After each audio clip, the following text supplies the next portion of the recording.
Oke, selamat pagi guys.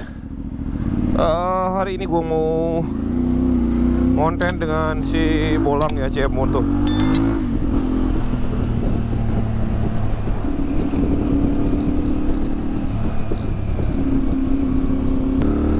Udah nggak terasa gue udah bawa si Bolang ini hampir 4 bulan ya.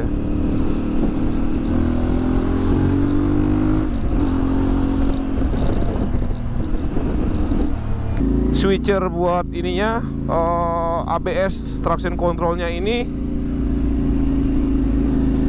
tidak berfungsi. Itu karena soketnya dia kelepas ya. Gua nggak tahu kenapa itu soketnya bisa kelepas, padahal nggak sempat kutak-atik di sana. Nah, gue sempat perbaikin kemarin, cuman masalahnya gue bongkar ini ya. Ini gue bongkar tanpa gue melihat dulu mana yang paling gampang yang bisa gue lihat ya. Dan ternyata itu soketnya yang berada di sini, sambungannya itulah yang bermasalah ya. Bukan bermasalah, lepas sih sebenarnya.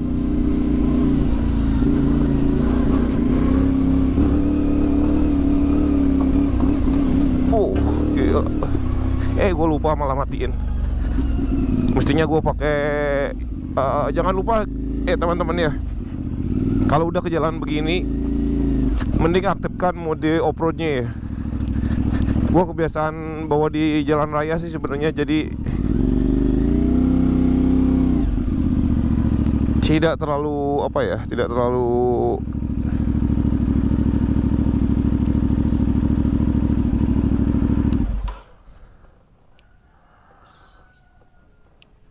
nah ini kan mode off-road.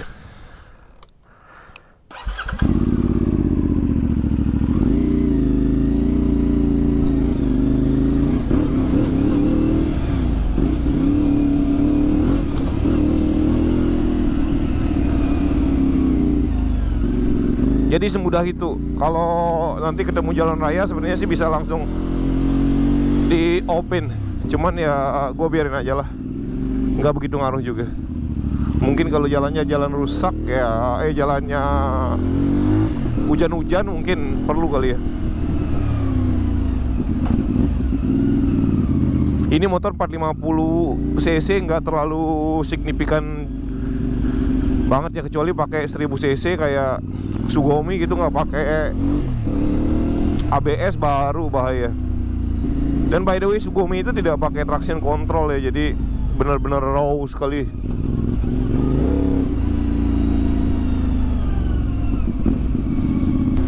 Yang sampai saat ini masih mengganggu di gua CF Moto ini adalah koplingnya kayaknya perlu penyempurnaan ya kalau gua bilang ya.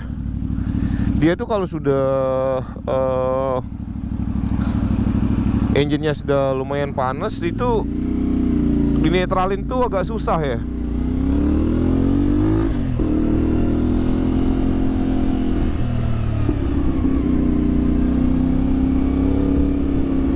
Jadi kadang mengganggu juga ya. Terus ada juga beberapa teman, bukan beberapa teman ya, seorang teman gua kemarin ketemu, terus dia bilang dia punya teman punya CF Moto, dan dia pas off-road koplingnya itu nggak berfungsi. Mungkin overheat ya, panas kali ya koplingnya. Terus mesti didiemin, sudah dingin baru bisa berfungsi lagi.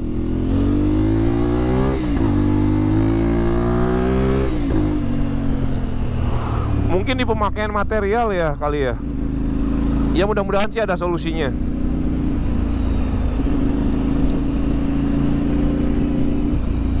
Tapi di gua sementara sih belum ada masalah ya, karena gua jarang pakai off-road ya.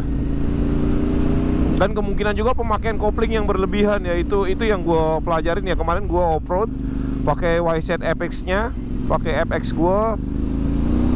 Itu padahal nggak terlalu jauh, mesin gua cepet panas. Kemungkinan besar pemakaian kopling gua yang berlebihan ya. Selebihnya sih gua rasa aman-aman aja ya.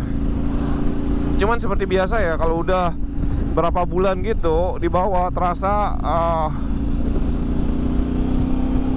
powernya agak kurang ya. Mungkin gue terbiasa pakai 1000 cc ya. Cuman Gue sendiri juga nggak mau bawa motor yang lebih berat dari ini ya. Malah kalau ada powernya lebih bagus, lebih ringan dari ini, boleh juga sih. Gue pelajarin sih kalau motor adventure tuh cari yang memang seringannya dapat ya. Karena pada saat handlingnya itu kita tidak terlalu capek. Itu yang gue pelajarin sih di enduro ya. Cuman kalau di jalan raya sih fine-fine aja ya, mestinya nggak ada masalah. Dan ini kemarin gue jatuh bego, patah dia. Dan gue udah pesen sih. Dan harganya juga nggak terlalu mahal. Kalau nggak salah ini brake levernya itu di harga 250-an.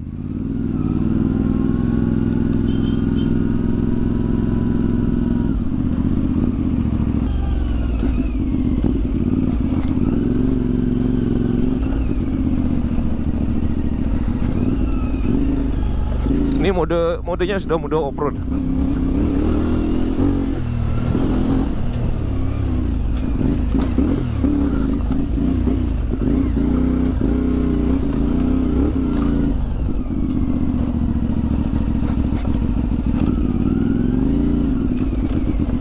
Ada pohonnya tumbang.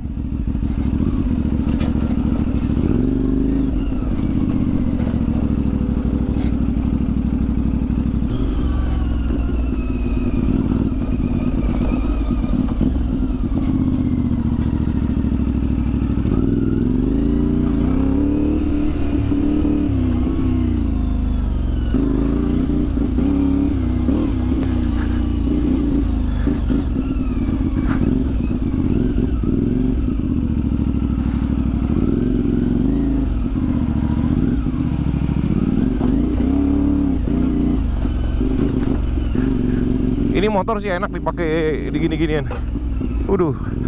Cuman batunya ya, banyak batu di sini.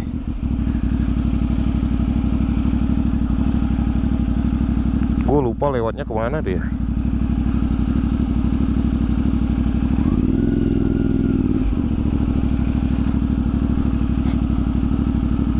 Seharusnya sih ke sini.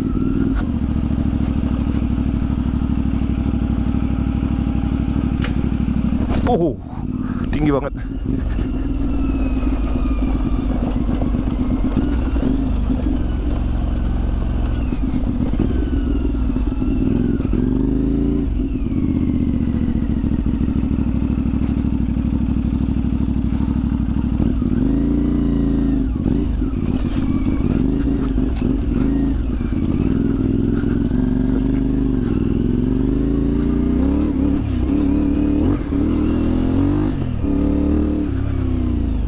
Ya mungkin ini motor tidak sebagus CRF Rally di bawah off-road, cuman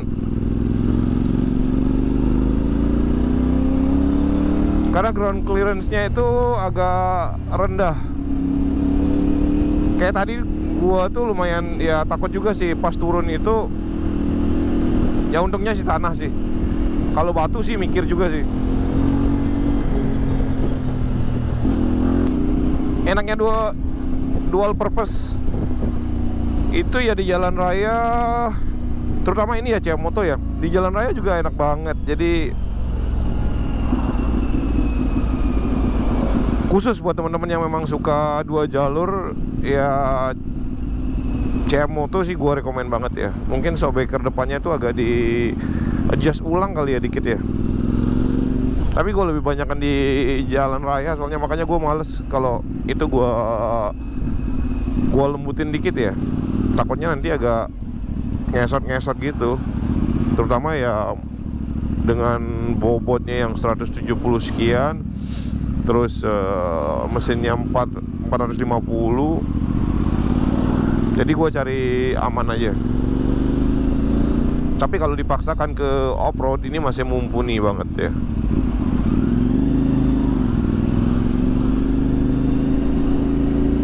Mudah-mudahan tidak ada kendala yang lain lagi ya di motor ini ya.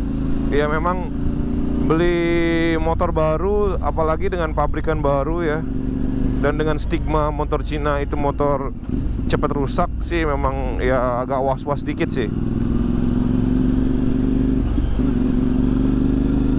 Tapi memang bengkelnya sendiri bilang memang mesinnya agak kasaran. Kalau mau bukan mengakalin ya, kalau mau ganti olinya itu pakai yang 15W40 ya. Ya gue nggak tahu juga sih ya perhitungannya ya. Itu kan ada hitungan apa ya, kekentalan sama ketahanan sama panasnya ya. Sama kayak gue YZ gue itu direkomendasi 10W60 ya, yang ketahanan dengan panasnya itu lebih bagus. Ini mesin sih lumayan panas ya. Apa mungkin lebih cocok pakai yang ketahanan panasnya lebih bagus, sama mungkin kekentalannya lebih bagus ya. Nanti pas ganti oli sih bakalan gue coba sih. Gue bakal pakai yang 15W40 dulu ya.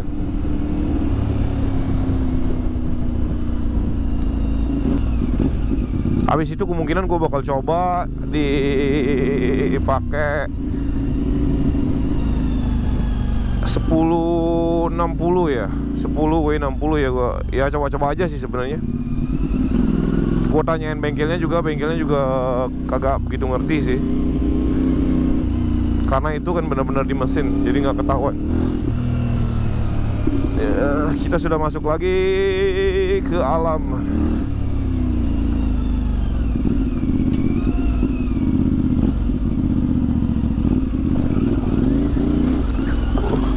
Jalannya ini batu kapur, Jack.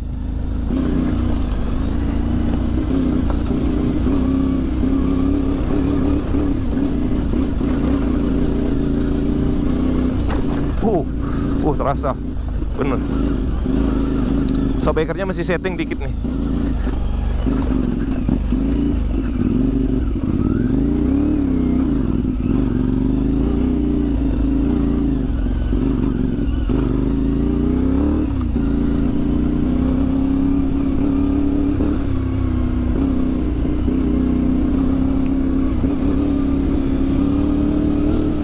Sobekernya memang dia agak di sisi keras dikit ya, kalau buat adventure, buat terabasan.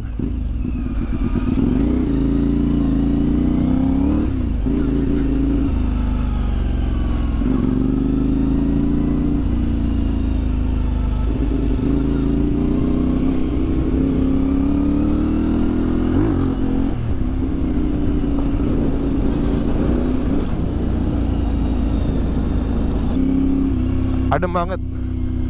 Kalau sudah kena hijau-hijau gitu tuh mata tuh adem banget. Tapi kalau CB500X pakai pelek jari-jari sih, spoke wheel sih, gue lebih prefer ke sana sih, karena ya lebih nyaman, aman aja sih. Secara spare part, secara aftermarket, after sales.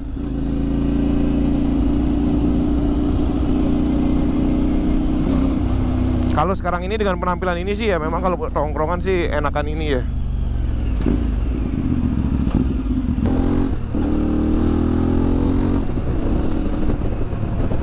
Sejuk banget.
Gila.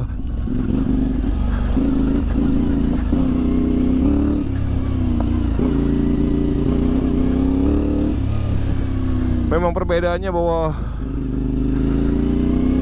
motor ringan sama motor berat di medan off-road itu terasa banget.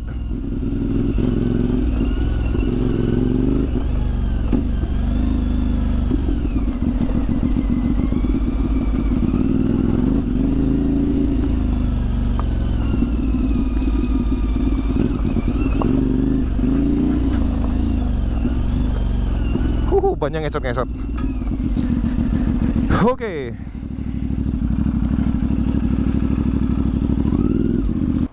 Nah, memang sih kalau lagi off-road itu kalau belum terbiasa ya, kayak gua ini masih pemula itu keseringan ngambilnya tuh kopling. Jadi mungkin di sana kopling itu menjadi angus ya, istilahnya overheat lah gua bilang. Kalau ke medan tanah kayaknya sih nggak terlalu terasa ya. Kalau batu itu kan ya batunya itu kan tidak elastis ya, jadi dia benar-benar membenturkan ya. Jadi mesti perlu suspensi yang benar-benar bisa meredam lebih bagus ya. Dan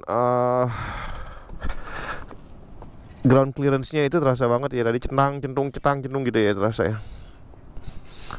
Cuman ya sekali-sekali ya. Sebenarnya sih motor bukan motor buat off-road ya sehari-hari ya. Jadi ya kalau sekali-sekali terpaksa lewat ke medan yang rusak ya masih mumpuni lah. Kalau memang sengaja dibuat ke jalur sih gua tidak rekomen ya. Mending beli special engine ya. Beli YZ atau mungkin KTM. Kalau mau yang lebih enak lagi suspensi sama powernya ya beli Husqvarna ya. Kalau bakalan lebih banyak off the road sih gua saranin di ini sih ya, Cirep Rally ya. Atau mungkin KTM 392 Adventure yang baru ya. Kalau yang ini lumayan menguras tenaga. Kalau buat lebih banyak di jalan raya, terus masih rally looks-nya kelihatan, CF Moto ini menjadi pilihan yang buat gua ekonomis ya dengan harganya ya. Dan gua rasa sekarang ini banyak banget motor yang pabrikan yang bermain di segmen 450 ya. Bahkan BMW F450 GS itu juga sudah ini ya, prototipenya sudah ada, kayaknya belum launching sih, di luar negeri juga belum launching. Dan KTM 390 Adventure yang terbaru yang benar-benar pakai spoke wheels ya. Jadi banyak pilihan sih. Kalau teman-teman belum beli ya mungkin jangan terburu-buru dulu ya. Royal Enfield, kalau Royal Enfield sih kalau nggak suka berat sih jangan ya, mending beli ini. Royal Enfield lebih berat dikit sih. Gue pernah jalanin belum di jalan aja sih udah terasa sih gue. Bukannya gimana ya, gue kurang cocok aja sih. Gue nggak bilang jelek ya. Cuman kalau penampilannya gue suka sih, vintage-nya itu, vintage look-nya itu gue suka banget sih. Apalagi yang serinya yang warnanya putih-putih grey itu, yang isi motif-motif grey itu gue suka banget sumpah. Gue kalau nggak dapat ini gue pasti belinya Royal Enfield. Cuman sekarang ini udah banyak banget pabrikan yang lagi menyerang dunia permotoran ya, kayak QG Motor ya. Itu dia punya 500 cc juga. Karena QG itu sudah masuk ke Indonesia ya, kemungkinan besar sih mereka bakal bawa yang 500 cc nya ya. CB500X juga sudah diganti pakai NX ya, tampangnya juga oke sih. Cuman ya gua agak kurang sukanya di spoke wheels-nya belum ada ya, dia masih pakai cast wheel. Jadi ya selera sih. Nah kalau KTM sih sudah rilis ya, setahu gua. Tinggal nunggu harganya BMW itu, yang pastinya BMW itu package-nya luar biasa sih. Gua pikir sih itu bakalan mahal sih. Terus Kope Motor ya, mereka punya 450 yang memang dia lebih dedikasi ke rally ya. Cuman kalau teman-teman buat touring boncengan ya itu nggak bakalan cocok saja. Wah, kalau kalau pakai di jalanan sih ini enak banget sih, mau ngebut mau apa enak banget.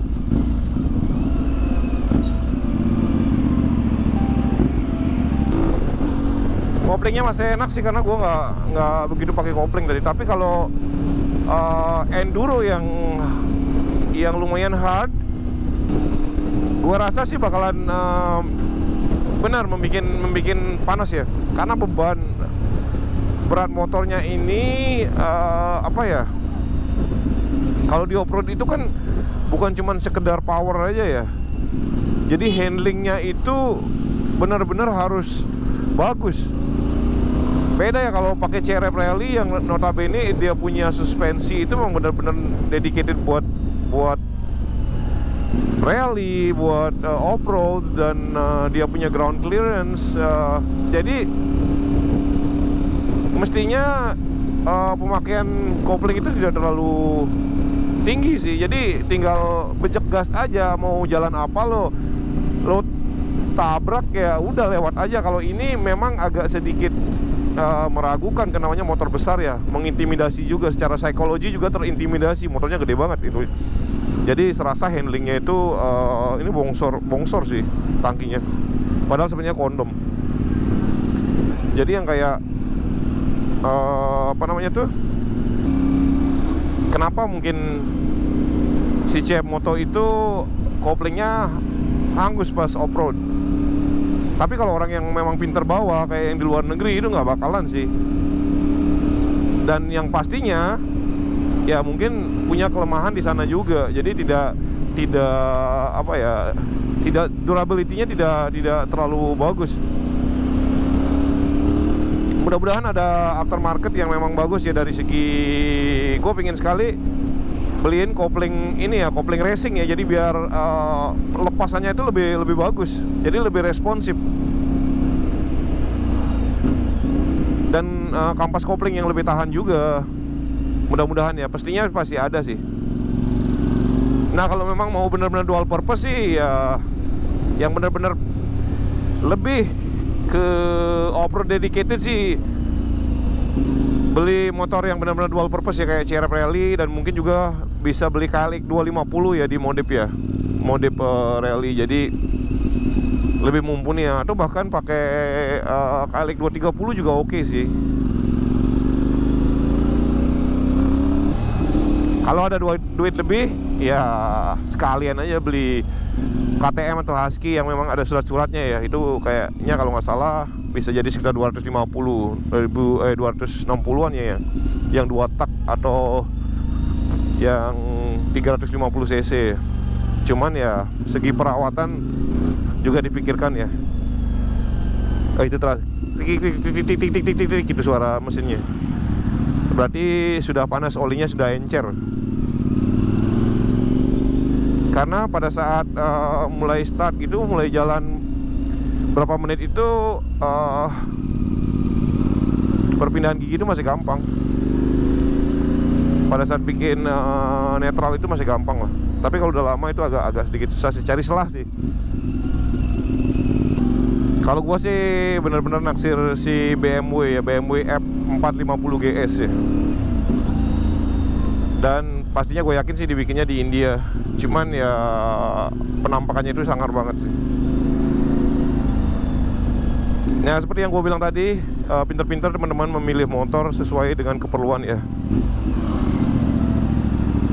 Mau dual purpose, bener-bener dual purpose, atau lebih 70 di jalan, 30 di trabas, atau 70 di trabas, 30 di jalan, itu beda motor bakalan ya.